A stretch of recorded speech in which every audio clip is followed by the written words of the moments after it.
कहानी की शुरुआत में हम देखते हैं कि धरती पर चारों ओर तबाही मची हुई थी। वो इमारतें जो एक जमाने में आसमान चूमती थी, वो आज एक एक करके धाराशायी हो रही थी। अब इस शहर में मलबे के अलावा और कुछ नहीं बचा था और इसका कारण थे पौधे। लेकिन ये कोई आम पौधे नहीं थे, बल्कि ये 40-50 फुट के लंबे चौड़े पौधे इंसानों के लिए बहुत बड़ा खतरा बन गए थे, क्योंकि ये बहुत ज्यादा तेजी से बढ़ते थे। इस वक्त इन पौधों ने धरती का 80% हिस्सा अपने कब्जे में कर लिया था और इनकी वजह से आम इंसान और जानवर बिल्कुल खत्म होने की कगार पर थे। लगभग 2 साल बाद हम युआन नाम की एक नन्ही बच्ची को देखते हैं, जो एक जंगल में अपने छोटे से कुत्ते के साथ खेल रही थी। अचानक उसके पिता यांग ने उसे उठाया और उसे लेकर अपने घर की ओर भागने लगा। असल में जल्द ही सूरज डूबने वाला था और रात के समय बाहर होना खतरे से खाली नहीं था। और जब युआन का कुत्ता जंगल की ओर भागा तो वो अपने पिता से हाथ छुड़वाकर कुत्ते के पीछे भागी। अब यांग के पास युआन के पीछे जाने के अलावा कोई दूसरा रास्ता नहीं था। इधर युआन का कुत्ता न जाने किस रास्ते चला गया था और उसका पीछा करते हुए युआन जंगल की गहराइयों में जा पहुंची। उसके सामने एक बहुत बड़ा पौधा था जो चारों ओर से बेल के जाल से घिरा हुआ था और धड़कते दिल की तरह हिल रहा था। उसके चारों ओर कई इंसानों की लाशें लटक रही थी और उनकी देखरेख के लिए वहाँ सांप जैसे खूंखार पौधे मौजूद थे।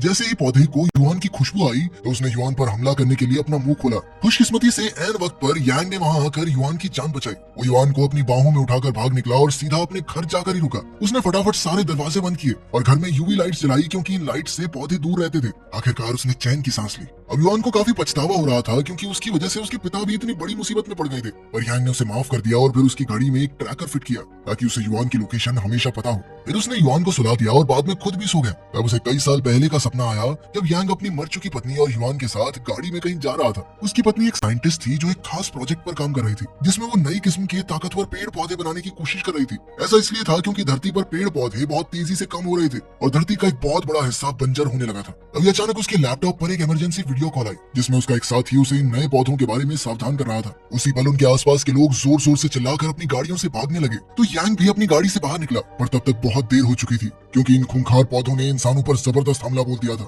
अचानक युआन की चीखों के शोर से यांग की नींद खुली और वो तुरंत उसके कमरे की ओर भागा। उसका कमरा यूवी लाइट से रोशन था, लेकिन फिर भी राक्षसी पौधे ने उसके बिस्तर को उठाया और जमीन तोड़कर उसे जमीन के अंदर ले गया। तभी यांग को याद आया कि उसने युआन की घड़ी में ट्रैकर लगाया था और वो तुरंत अपना बैग पैक करके युआन की खोज में निकल पड़ा। वो ट्रैकर के पीछे एक पुरानी बिल्डिंग में पहुंचा, जहाँ युआन एक कमरे में बैठी थी। उसे चारों ओर से पौधों ने घेरा हुआ था और वो अपनी यूवी टॉर्च की मदद से जैसे तैसे अपना बचाव कर रही थी, मगर अब किसी भी समय उसकी बैटरी खत्म हो सकती थी। तब यांग ने अपनी टॉर्च युआन की तरफ फेंकी, जिसके बाद सारे पौधे यांग पर हमला करने के लिए आगे बढ़े। आखिरकार उसने दिमाग लगाकर एक खिड़की तोड़ डाली, जिससे कमरे में धूप आ गई और फिर युआन थक कर बेहोश हो गया। धूप आते ही सभी पौधे पीछे हट गए, क्योंकि असल में ये पौधे धूप से डरते थे। अब यांग एक बार फिर से कुछ साल पहले का सपना देख रहा था और इधर वो पौधे धीरे धीरे उसके शरीर को जकड़ने लगे थे। युआन ने उसे खींचकर बचाने की कोशिश की, मगर उसमें इतनी ताकत नहीं थी। वो बेहद हताश महसूस कर रही थी। लेकिन तभी अचानक एक तेज धार ब्लेड ने पौधों को काट कर यांग को आजाद करवाया। असल में फौजियों की एक छोटी सी टुकड़ी वहाँ घुस आई थी और वो इन खतरनाक पौधों का डटकर सामना करने लगे, मगर उनकी गोलियां और आग उगलती बंदूकें ज्यादा देर तक पौधों को रोक नहीं सकती थी।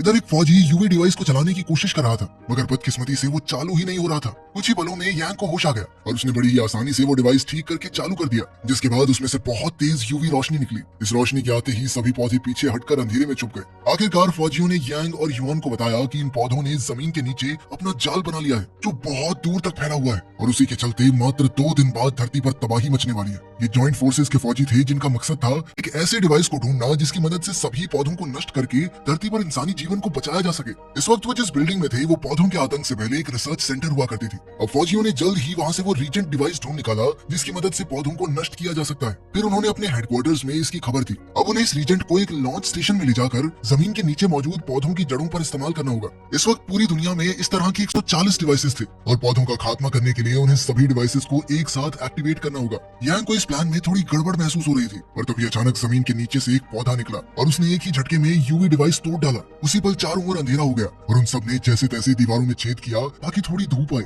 इसी भागदौड़ में यांग ने देखा कि वो और उसकी बेटी बाकी फौजियों से अलग हो गए थे। वही फौजियों का कैप्टन भी बुरी तरह जख्मी हो गया था। लीमो नाम की फौजी कैप्टन का बहता खून रोकने की पूरी कोशिश कर रही थी। उसी समय एक बहुत बड़े सांप जैसा पौधा कमरे में आ घुसा और अपने शिकार की तलाश करने लगा। यांग ने उसे मारने के लिए एक लोहे का सरिया उठाया, मगर लीमो ने उसे रोक दिया। असल में एक खतरनाक पौधा देख नहीं सकता था और सिर्फ आवाज सुनकर ही शिकार पकड़ता था। अब उन्होंने रीजेंट उठाया और चुपचाप वहाँ से निकलने लगे, मगर युआन अचानक गलती से एक शेल्फ से टकरा गई। उसकी आवाज सुनते ही पौधा उस पर हमला करने के लिए झपटा तो लीमो और यांग उसकी मदद के लिए आए, मगर ये पौधा बेहद ताकतवर था। इसके सामने टिकना आसान नहीं था। उसी समय कैप्टन ने बीच में आकर अपनी बंदूक से पौधे पर गोलियां चलाई, पर उससे भी कोई फर्क नहीं पड़ा, बल्कि अब पौधे ने सबको छोड़कर कैप्टन को ही जकड़ लिया। लीमा उसकी मदद के लिए आगे आई, पर तब तक काफी देर हो चुकी थी, क्योंकि कैप्टन ने पहले ही अपने ग्रेनेड की पिन निकाल दी। अचानक जबरदस्त धमाका धमाका हुआ जिसमें कैप्टन ने अपनी जान की बाजी लगाकर उस वहशी पौधे को खत्म कर दिया। इस धमाके से लीमो, यांग और युआन उड़कर सड़क पर आ गिरे, जहां उन्हें बाकी फौजी भी मिल गए। खुशकिस्मती की बात तो ये थी कि रीजेंट भी उनके साथ ही बाहर आ गिरा था,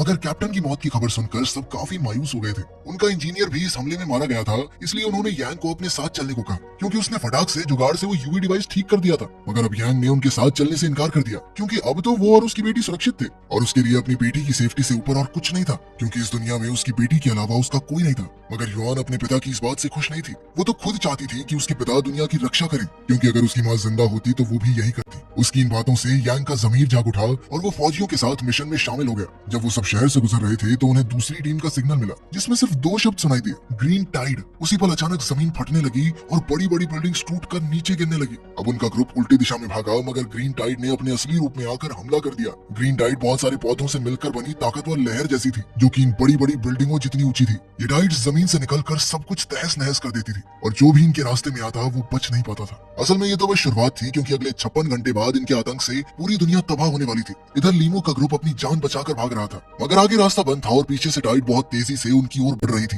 तभी वो बड़े बड़े खड्डे फांदकर आखिर में एक बस में आकर घुस गए। जैसे ही टाइड ने उन पर हमला किया तो वो बस उड़कर दूर मौजूद एक बिल्डिंग से जा टकराई। जैसे तैसे उनकी जान तो बच गई, मगर जो आम लोग बाहर थे, टाइड ने उन सबको खत्म कर दिया। अब पौधे शांत हो गए थे, मगर बचे हुए लोगों को महसूस हुआ कि जो तबाही 56 घंटे बाद होने वाली थी वो एक्सपेक्टेड टाइम से बहुत पहले ही हो जाएगी। उन्होंने ये खबर हेडक्वार्टर्स में पहुंचाने की सोची, पर वहां पर सिग्नल ही नहीं था। तभी यांग की नजर सामने वाली बिल्डिंग पर मौजूद एक सिग्नल टावर पर पड़ी और इन दोनों बिल्डिंग्स के बीच में एक पुल था। ये पुल काफी कमजोर हालत में था, मगर उनके पास इसे पार करने के अलावा कोई रास्ता नहीं था। अब वो सब बहुत ध्यान से फूक फूक कर पैर आगे बढ़ा रहे थे कि अचानक उनके साथ वाली बिल्डिंग एक ही पल में ढेर हो गई। उनकी जान तो बच गई, मगर बिल्डिंग के अचानक गिरने से चारों तरफ मिट्टी उड़ने लगी, जिससे युआन का पैर फिसल गया। उसी पल टीम का नया कैप्टन रस्सी के साथ उसके पीछे कूदा। वहीं यांग रस्सी पकड़कर उन्हें ऊपर खींचने की कोशिश कर रहा था, पर ये रस्सी बहुत नाजुक थी और उन दोनों का भार नहीं झेल सकती थी। तब कैप्टन ने युआन की जान बचाने के लिए अपनी जान की कुर्बानी दे दी। अब उसके मरने के बाद लीमो इस मिशन की कैप्टन थी। यांग ने जैसे तैसे युआन को ऊपर खींचा, पर अब पुल लगभग टूटने की कगार पर था। सभी फौजी तुरंत भागकर बिल्डिंग में घुस गए और ऐन वक्त पर यांग भी युआन के साथ अंदर आ गया।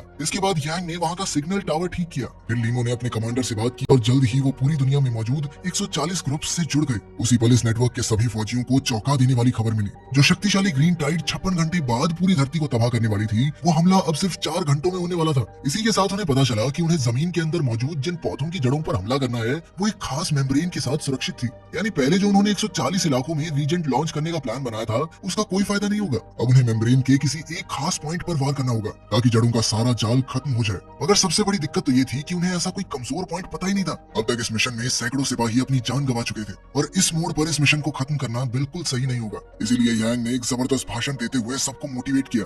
आखिर में पूरे 140 ग्रुप्स ने इस मिशन को अंजाम देने का फैसला किया। हालांकि उनके सफल होने का चांस 0.03% था। खैर, लीमा और उसकी टीम जल्द ही लॉन्च स्टेशन पर आ पहुंची, जहां उन्होंने रीजेंट को मशीन में डाल दिया ताकि वो जमीन में जाकर पौधों की जड़ों को तबाह कर सके। मगर वो क्या जानते थे कि खतरा उनके आसपास ही मंडरा रहा है। इधर एक शक्तिशाली टाइड उन पर हमला करने आगे बढ़ रही थी और उधर रीजेंट को जमीन के नीचे मौजूद उस मेम्ब्रेन ने रोक लिया। वहीं दूसरी ओर बाकी सभी ग्रुप्स को भी इस दिक्कत का सामना करना पड़ रहा था। अब सभी फौजियों की हिम्मत टूटने लगी, पर तभी यांग को एक आइडिया सूझा। उसने कहा कि लॉन्च स्टेशन की बिजली वहां मौजूद वोल्केनो की जियोथर्मल एनर्जी से बनती है। अगर वो गर्मा गर्म लावा की सभी सुरंगों को बंद कर दें, तो सारा लावा एक ही जगह पर इकट्ठा हो जाएगा और फिर वो लावा बड़ी ही आसानी से जमीन के नीचे मौजूद उस सुरक्षा कवच मेम्ब्रेन को खत्म कर सकता है। मगर इसमें भी एक दिक्कत थी, क्योंकि सभी सुरंगों का कनेक्शन कट चुका था। इसीलिए अब उन्हें वहां जाकर सुरंगों के कंट्रोल सिस्टम को ही नष्ट करना होगा। यांग ने अपनी बेटी से वादा किया कि वो लौटकर जरूर आएगा और फिर बाकी की टीम के साथ इस खतरनाक मिशन के लिए निकल गया। जब वो जमीन के नीचे पहुंचे तो लावा की गर्मी की वजह से सब कुछ तप रहा था। साथ ही सुरंगों में जगह जगह पौधे कब्जा करके बैठे थे, जिससे उनका रास्ता बंद हो गया। जब वो आगे बढ़ने की कोशिश कर रहे थे तो अचानक यांग जख्मी हो गया। तब उनके एक साथी ने रास्ता साफ करने के लिए वहां बम धमाका कर दिया, जिसमें वो खुद भी मारा गया। लीमो और यांग के पास रोने तक का समय नहीं था, इसलिए वो बम लेकर आगे बढ़े। अब उनके सामने एक दरवाजा आया तो उसने लीमो को दरवाजा खोलने को कहा। लीमो उसे खोलने के लिए कोई चीज ढूंढने लगी, लेकिन यांग चुपके से ही दरवाजा खोलकर उस पार चला गया और दरवाजा लॉक कर दिया। लीमो समझ गई थी कि यांग अपनी जान की बाजी लगाने वाला है, इसीलिए उसने यांग को दरवाजा खोलने को कहा। पर यांग ने अपना फैसला कर लिया था। उसने लीमो को युआन का ख्याल रखने को कहा और आगे बढ़ गया। वहीं बाहर धरती की सतह पर जमीन फटने लगी, क्योंकि एक बहुत बड़ी ग्रीन टाइड ने बाहर निकलना शुरू कर दिया था और सभी समझ गए कि बस भाई अब तो टाइम आ चुका है। वहीं दूसरी ओर यांग अपनी जख्मी टांग के साथ भी आगे बढ़ रहा था। अचानक उस पर छत से मलबा गिरने लगा और अब तो वो चल भी नहीं पा रहा था, और फिर भी वो बम के साथ आगे रेंगता रहा। आखिरकार वो कंट्रोल सिस्टम पर ही पहुंचा और उसने बाकी फौजियों की टीम से बात की। उधर युआन मन ही मन में समझ चुकी थी कि उसके पिता दुनिया को बचाने के लिए अपनी जान की कुर्बानी देने जा रहे हैं। उधर युआन उसे देखकर रोते हुए वापस लौट आने को कहने लगी, मगर उसी पल बॉम्ब का टाइम खत्म हो गया और एक ही पल में सुरंगों में जोरदार धमाका हुआ, जिससे सारा लावा तुरंत ही एक जगह पर इकट्ठा हो गया। उसकी जबरदस्त गर्मी से पौधों की सेफ्टी मेम्ब्रेन पिघलने लगी और कुछ ही पलों में लॉन्चर के होते हुए रीजेंट पौधों की जड़ों के जाल में फंस गया। आखिरकार सभी जड़ें खत्म हो गई और जल्द ही धरती के सभी वहशी पेड़ पौधे भी खत्म होने लगे। अंत में धरती पर बचे हुए सभी लोग बहुत खुश थे, क्योंकि इंसानी प्रजाति पूरी तरह खत्म होने से बच रही थी। उस दिन के बाद से धरती पर एक नए समय की शुरुआत हुई और इंसानों ने धरती को संभाल कर रखने की कसम खाई।